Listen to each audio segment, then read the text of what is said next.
Boredom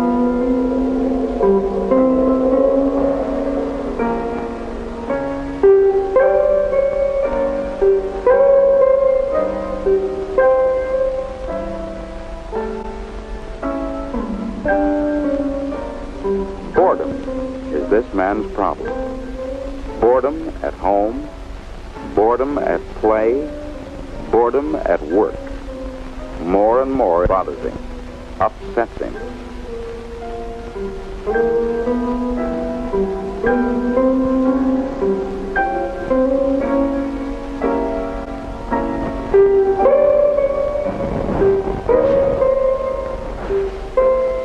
Today, finally, acting at the suggestion of his family doctor, he's made an appointment to see a psychiatrist.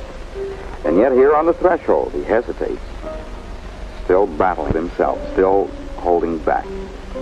This going to a psychiatrist, is it really the right thing to do?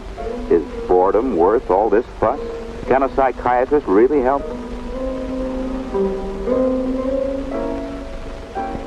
For you, such thoughts are a source of deep and disturbing conflict. A new conflict to add to the half-dozen other inner struggles already racking him. There's the battle between his love for the outdoors and the endless hours he spends chained to his desk. He's torn between a basic shyness that needs solitude and a job that makes him work with people.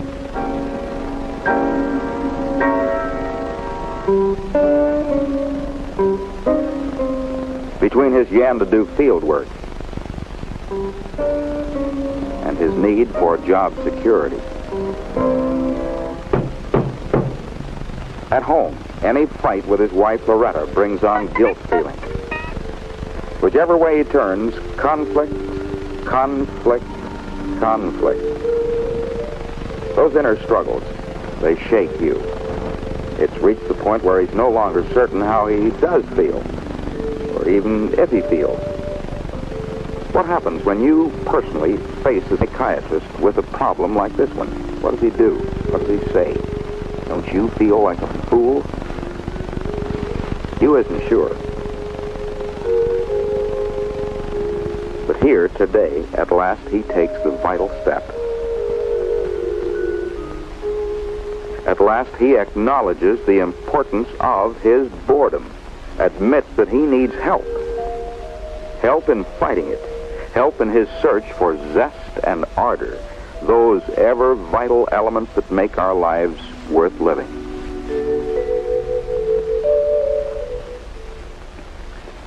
Well, that takes care of the statistics, Mr. Marriott. Now, what seems to be your trouble? You're the psychiatrist. You tell me. People get confused about psychiatrists, Mr. Marriott. No one can tell you how to run your life. Now, I can help you scout out the roads, but you're the one who have to decide where it is you want to go. Now, let's try again. What is it that's bothering you? The way you see it. What's bothering you? It's almost easier to tell what isn't. Sure, boredom's the issue, but it reaches into so many areas.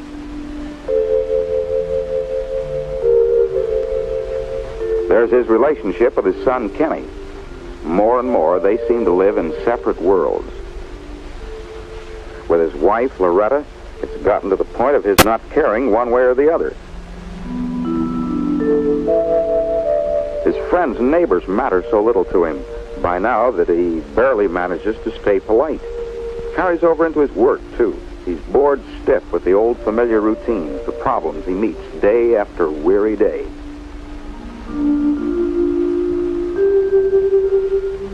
He can't stand the people he has to deal with, hunts excuses to be rid of them. Even at night, boredom stays with him. Too often he can't sleep. He searches hour after hour for some release from the emptiness of the day. No one likes that kind of thing. How long have you felt this way? Too long. Months. Years. I can't even remember when I really cared about anything. But back when you were a boy, though. Oh, then? Yes, things were different. so damn different. Might give us an angle we can use. What did you enjoy doing most?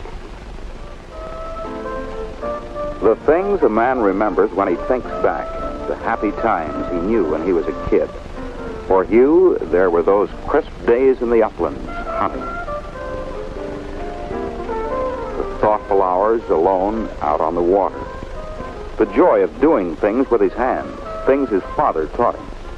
How to saw a board, how to overcome the stubbornness of machinery, how to hold a shotgun and lead a bird. Crafts, hunting, working with your dad. Maybe these are the clues we've been looking for, Hugh.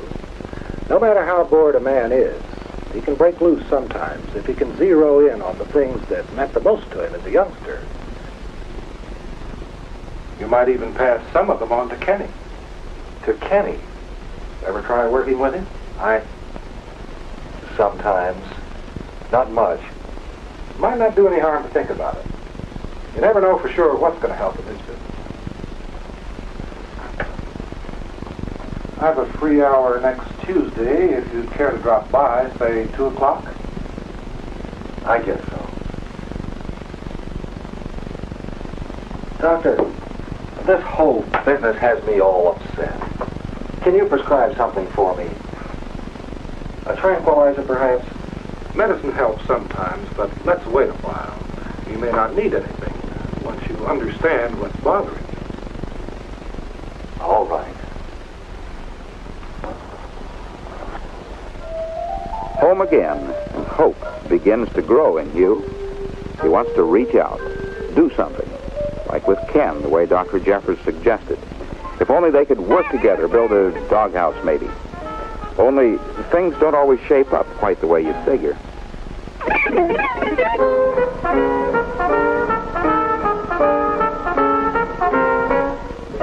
Tension, trouble, flaring tempers. What started out to be a step in therapy for Hugh ends up as another Marriott family bomb burst. Because trying to treat emotional ills by the numbers just doesn't work. Progress is a thing you have to fight for. The slow, hard, painful way.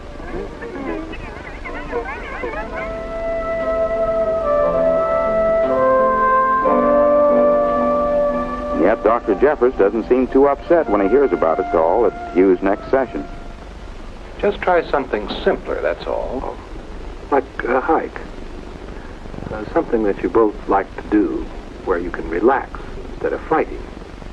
But over and beyond such practical measures, Dr. Jeffers feels it's vital that Hugh get to the true roots of his trouble.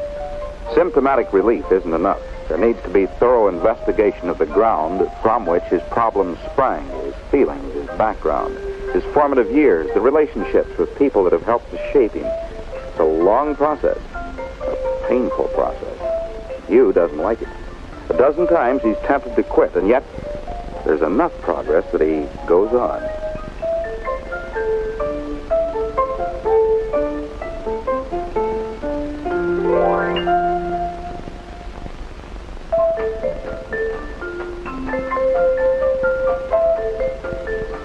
Meanwhile, first chance he gets, he takes Ken hiking. And because Hugh's beginning to understand a little better about how to get along with people, it's at a time when Ken wants to go. No pressure, no forcing issues.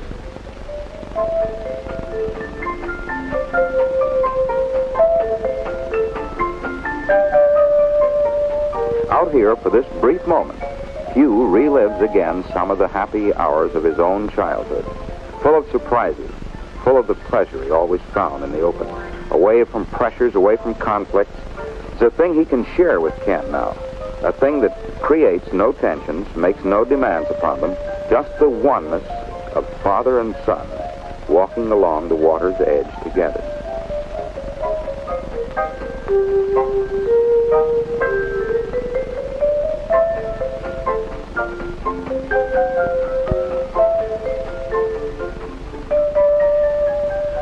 What do wet clothes matter compared to the fun they've had? It's a good feeling for both of them. But not for Loretta. What kind of a father would let his son fall in a lake? Doesn't he even know what the word responsibility means? The child might have drowned. And those wet clothes. If this is what comes of going to that Dr. Jeffers, Well, it's certainly not her idea of the right way for Hugh to squander family money.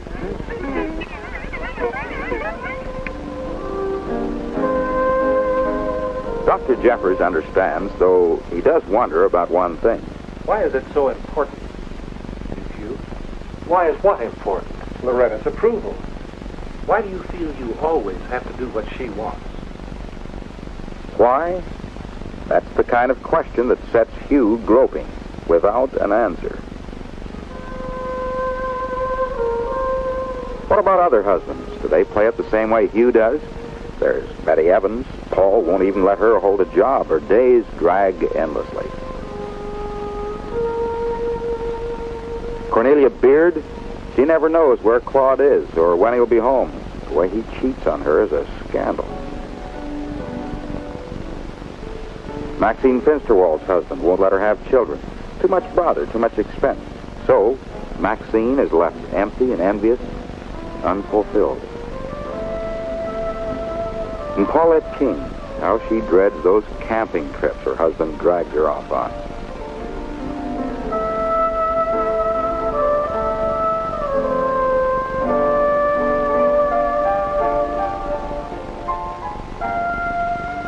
The outdoors? It's for the birds.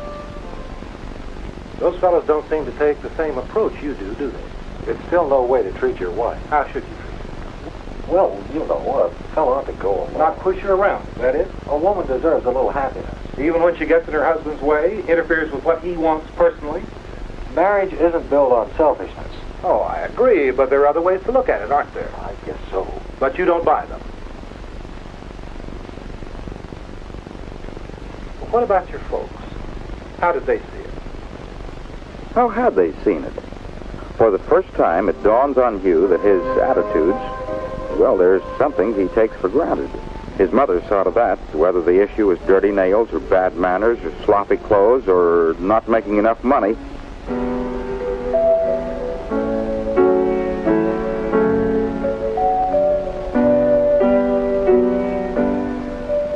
Especially not making enough money.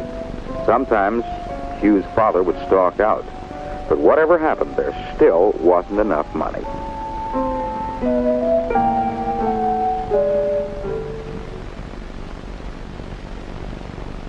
Could all that family trouble have influenced Hugh, conditioned him to accept his mother's idea of how a husband ought to act? The very thought's ridiculous to him, but Dr. Jeffers isn't so sure. All right, so I'm all wrong. What about the girls you didn't marry? The girls I didn't marry. Well, let's think about them, that's all. Maybe we can figure out what made you back off. The girls Hugh didn't marry, like Sue, for instance. Fun all the way, but sloppy as she was, what kind of a home would she keep?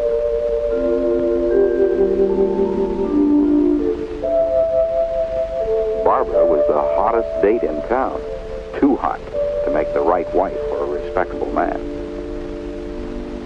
Judy, she looked like $1 million. Spent money that way, too. Too expensive. Winifred had ideas. Ideas so far out, they scared a man.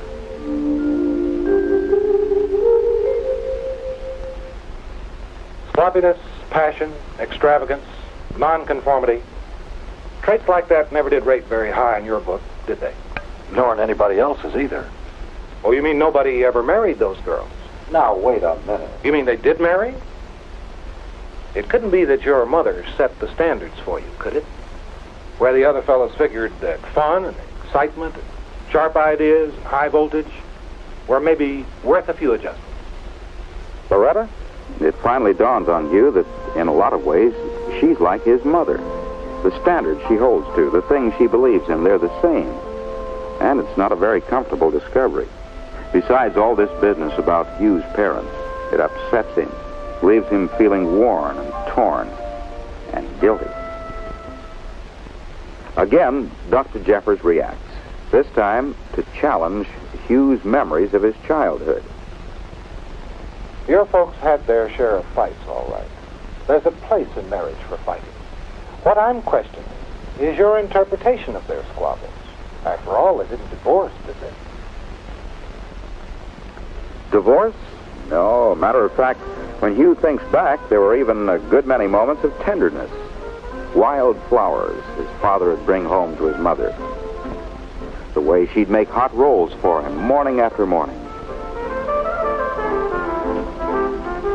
The long summer evenings they spent in the porch swing, relaxed and happy. The cold winter mornings when they'd let Hugh sneak into bed with them.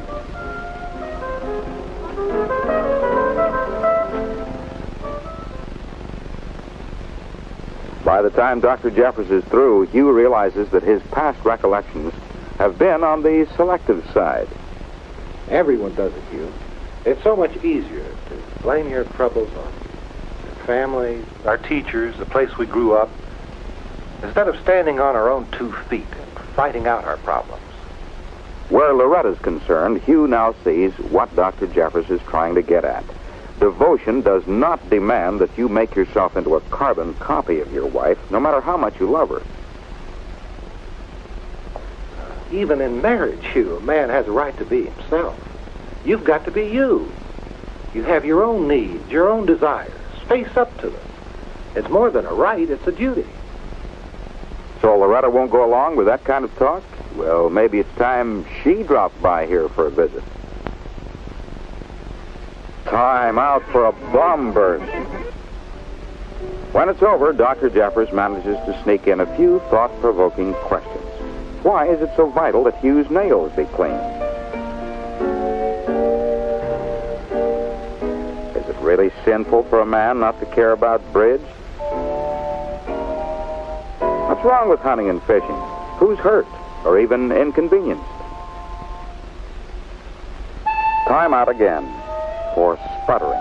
Weeks and weeks of sputtering. When it dies down, there's another question, a deeper, less symptomatic, more important question. What kind of a man was your father, Mrs. Marriott? Loretta's father? It's hard for her to talk about him even now. A loud man, a harsh man, an aggressive man. He shaved when he felt like it, if he felt like it. Insulted visitors right and left. What he wanted was what counted. And if that meant humiliating or outraging his wife, that was her hard luck.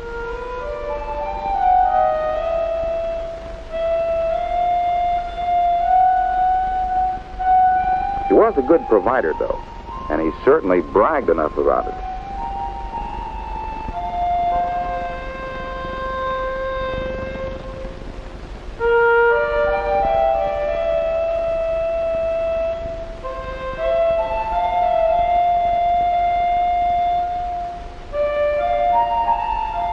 Loretta's father taught her how husbands behave if they're given half a chance.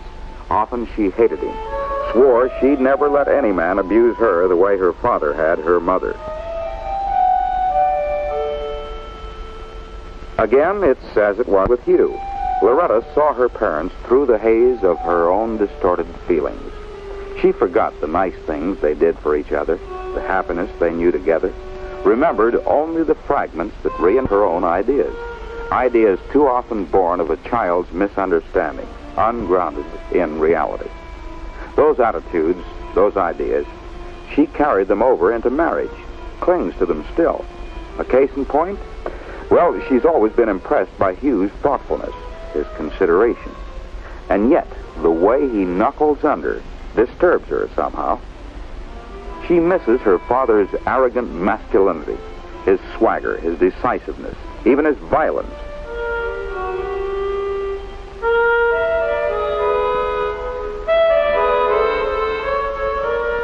Unconsciously, she holds Hugh in contempt for giving in to her, grows depressed and resentful at what she thinks of as his weakness.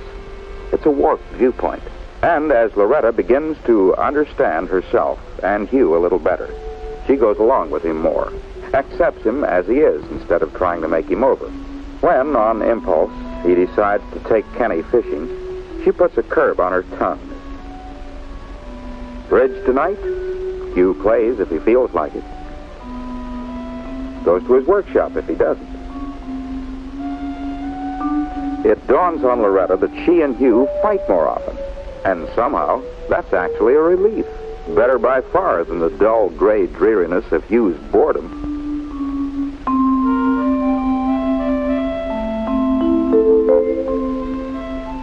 As time goes by, it's obvious that he feels more alive, freer, more aggressive, more dominant, until finally, one night... Not tonight, Hugh. I have an awful headache. I mean it, Hugh. Relax, honey. Everything's going to be all right.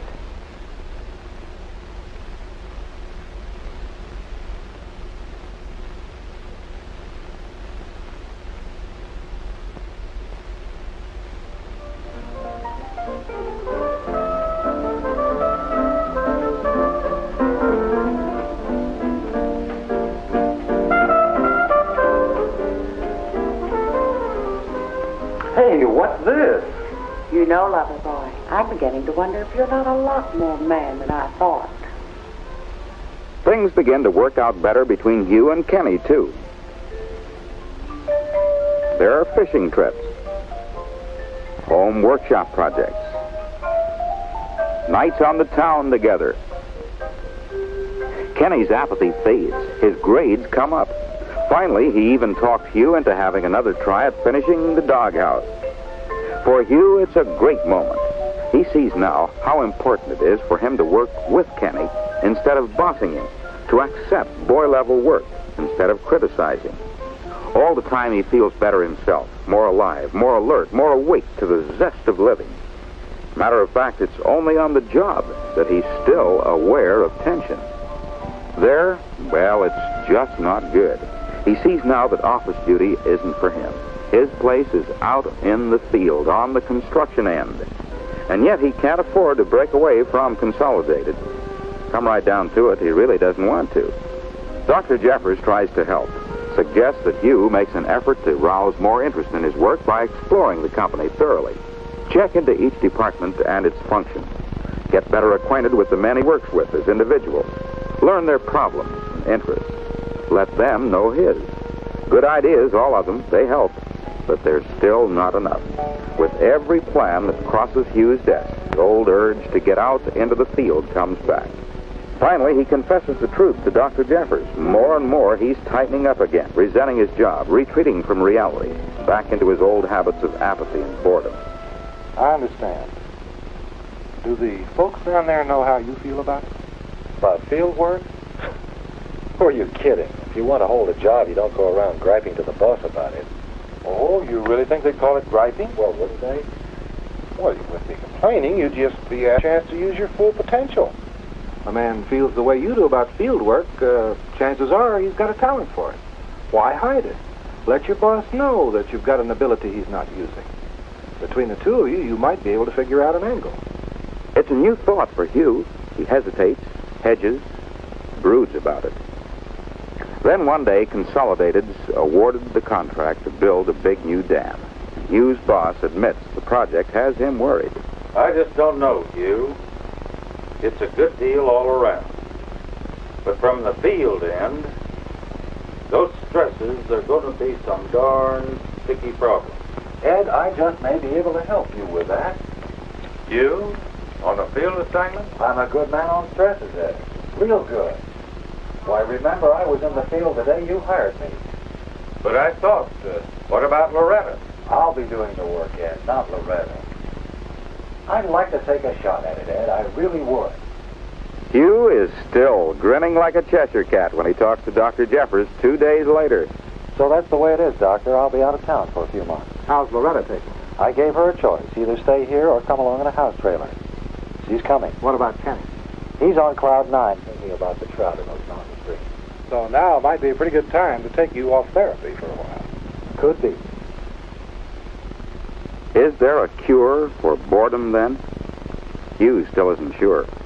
Too many things depend on what you mean when you say cure. But he does know that slowly, painfully, you can learn to live a richer, fuller life. If only you'll be yourself. Fight through and resolve your inner conflicts. Face the person that you really are. Only thus can you bring to a successful end your search for zest and ardor. Free yourself of apathy and solve forever your problems of boredom at work.